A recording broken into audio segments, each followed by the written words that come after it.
take us to China. Give us, from your perspective, as you said, travel around the world, see all different companies and governments. What does it really look like there? You know, again, I feel like I sound like Pangloss, like I should be more pessimistic, and I was pretty pessimistic in '07. China has had 20 years of 10% growth, uninterrupted, never before seen on this planet. As they go to market reform, which they're going to have to do, and market reform is the state-owned enterprises have to have more transparency, merge, become public.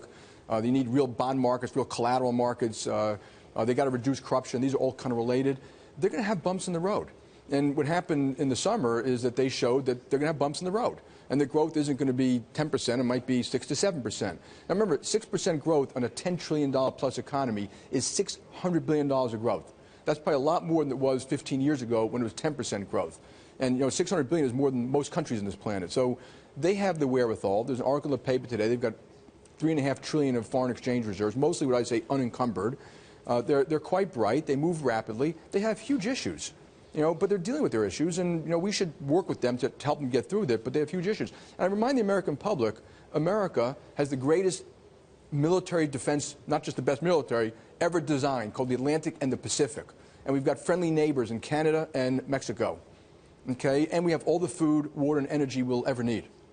China is surrounded by some historical enemies. I mean, our Americans may not know, but China had a war, you know, with Russia, skirmishes with Russia.